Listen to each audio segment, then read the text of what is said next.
আগামী 21শে জুলাই কলকাতা ধর্মতলায় তৃণমূলের শহীদ সমাবেশ উপলক্ষে মালদা তৃণমূল কংগ্রেসের উদ্যোগে প্রস্তুতি কর্মসূচি আয়োজিত হলো সোমবার। এদিন মালদা জেলা কার্যালয়ে আয়োজিত এই কর্মসূচিতে মূল বক্তা হিসেবে উপস্থিত ছিলেন রাজ্যের পুর ও নগর উন্নয়ন মন্ত্রী ফিরহাদ হাকিম। এছাড়াও উপস্থিত ছিলেন মন্ত্রী সামিনা ইয়াসমিন, জেলা সভাপতি আব্দুর রহিম বক্সী, রাজ্যসভার সাংসদ মৌসুম বেনজির নূর, জেলা পরিষদের সভাধিপতি লিপিকা ঘোষ সহ অন্যান্যরা।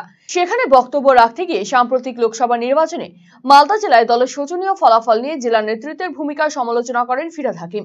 সব রকম মতভেদ ভুলে আগামী 2026-এর বিধানসভা নির্বাচনে একজোটে কাজ করার নির্দেশ দেন তিনি।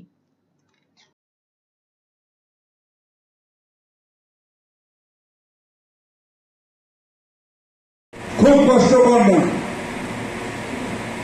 আমরা যারা মালদার কর্মীরা রয়েছে, বুথ লেভেলের হতে পারি, ব্লক লেভেলের হতে পারি, রাজ্য লেভেলের হতে পারি, আমাদের নিজেদের একটা জিনিস শুরু করতে হবে, হাতে কাঠি না নিয়ে বুকে ভালোবাসা নিতে হবে।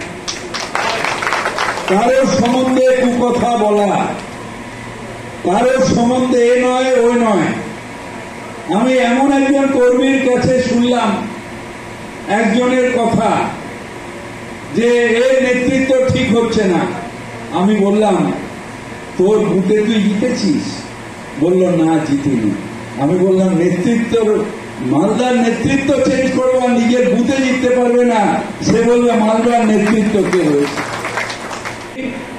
একটা জিনিস করতে হবে, আমরা যে যার নিজের বুথটাকে শুধু দায়িত্ব নেব।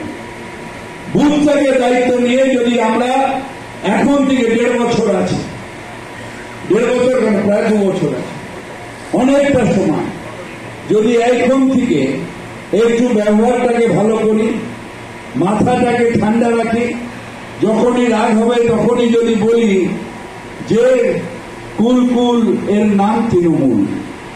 তারা তো ভালোই বলেছেন, লোকসভায় তোমরা ভুলের জন্য তো লোকসভায় হেরেছে, যাতে 12টায় আসনে আমরা জিততে পারি, তার জন্য তোমাদের আরো বেশি সক্রিয় হতে হবে, আরো বেশি ঐক্যবদ্ধভাবে কাজ করতে হবে।